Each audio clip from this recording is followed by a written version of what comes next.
ስጥልኝ ብዬ ተሳልኩ። ለእሱም አንድ ጥላ።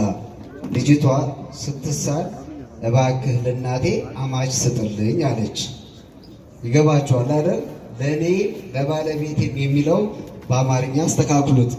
በዚህም የተነሳ እነሆ ለባለቤቴም ስራ ሰጠን፣ ለእኔም ደግሞ እንዲሁም ደግሞ ቤት እንዲሰጥልኝ ለእኛም ጭምር ቤት ሰጠን ብላ አንድ ጥላ፣ ስለቴን ስለሰማኝ እንዲሁ አንድ ጥላ። በአጠቃላይ ቅዱስ ዑራኤል ይህንን አድርጎልናልና ሁላችሁም ድምፃችሁን ከፍ አድርጋችሁ እግዚአብሔርን አመስግኑላቸው።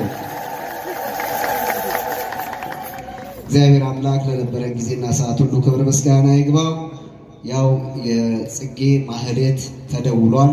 ከዚህ ሰዓት ጀምሮ ካህናት አባቶቻችን በአገልግሎት ነው፣ እንዲሁም ምዕመናን ጭምር በዝማሬ ፍጹም አንድ ዝማሬ ይዘምሩልና በቀጣይ በሰንበት ትምህርት ቤቱ ዝማሬ ተዘምሮልን የመርሃ ግብራችን ፍጻሜ ይሆናል። የቅዱስ ዑራኤል አምላክ ከሁላችን ጋር ይሁን።